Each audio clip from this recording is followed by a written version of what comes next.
apa Bang Martin? Ya, menurut Bang Martin. Itu kan ada pilihan di pasal 340, diancam dengan hukuman pidana paling lama 20 tahun, penjara seumur hidup, atau hukuman mati. Dalam hal ini, Putri Chandrawati sudah terbukti dalam fakta persidangan bahwa dia adalah salah satu aktor intelektual yang menghendaki dan mengingini hilangnya nyawa Joshua ataupun perampasan nyawa Joshua. Masa orang yang memiliki niat jahat membunuh secara berencana, yang mana membunuh itu adalah hak absolut milik Tuhan, hanya dihargai tuntutan 8 tahun. Nanti besok-besok orang akan membunuh orang secara berencana. Ada masalah dikit dibunuh. Mau begitu negara kita?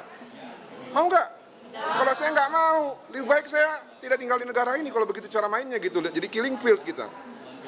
Dikit-dikit bunuh, dikit-dikit bunuh. Tapi tadi ada 15 poin yang disebut tidak sesuai dengan fakta persidangan ataupun keterangan dari para saksi. Itu pendapat dari kuasa hukum terdakwa yang tadi disampaikan. Hanya asumtif begitu Bang Martin. Ya, mereka juga bekerja juga dengan cara halusinasi kok. Coba lihat bukti yang mereka sampaikan, 35 bukti, 15 bukti itu. 35. Ada nggak yang relevan? Nggak ada, itu semua jadi bahan tertawaan. Bahkan anak saya yang kecil 5 tahun pun tertawa melihat itu, sehingga membuat gambar ya pistol ada kakinya. Jadi kita nggak usah bahas lah itulah. Memang sudah tugas mereka kok, mereka dibayar untuk meringankan kliennya ataupun membela kliennya.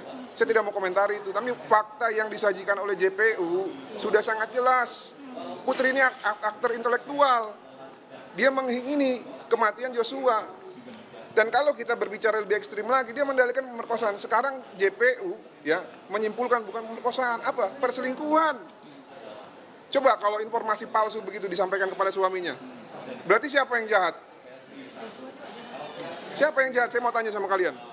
Merugikan terdakwa dan korban. Iya, yang jahat siapa? Kok ini cuma 8 tahun? Pak, tapi tanggapan dari keluarga sendiri bagaimana? Ini kan maksudnya dibilang itu adalah perselingkuhan, yang artinya kalau perselingkuhan itu kan... Sangat kecewa lah, nggak mungkin Joshua mau selingkuh sama orang yang lebih tua. Dan itu kan dia dianggap orang tua angkatnya. Ya, ini orang tua angkatnya. Karena orang tua kandung pernah bilang, kamilah yang melahirkan kamu, tapi anggaplah yang ada di Jakarta itu sebagai orang tua angkatmu. Berlakulah baik kepada dia. Dan hukum Tuhan yang kelima, kasihlah orang tuamu. Orang tua itu bisa siapa saja yang lebih tua. Memang secara spesifik untuk orang tua kandung, tapi orang tua yang ada di lingkungan kerja dia juga harus dihormati.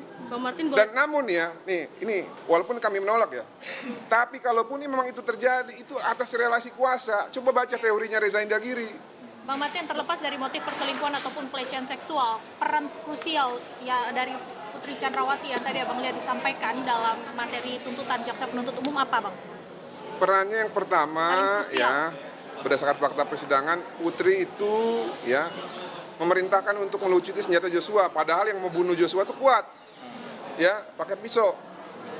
Lalu yang kedua, ya ada petunjuk dari Richard Eliezer yang mengatakan ya bahwa sudah ada perintah pembunuh pada saat sebelum di Duren 3 ataupun di Saguling, yaitu ingin menabrakkan mobil ke bagian samping di jalan tol.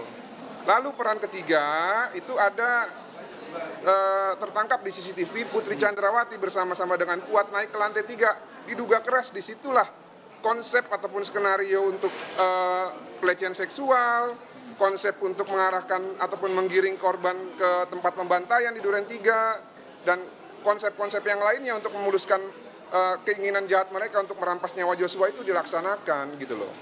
Karena kalau kita lihat ya, Ferdy Sambo pasca penembakan, dia tidak mengatakan apa-apa kepada Ricky dan Kuat, itu berdasarkan keterangan Richard. Namun tiba-tiba pada saat penyidik memeriksa Kuat dan Ricky tahu skenario tembak-menembak, skenario pelecehan seksual. Tahu dari mana kalau dia tidak tahu sebelumnya, sebelum di Duren 3. Nah, cuman yang saya bingung itu adalah kenapa ya,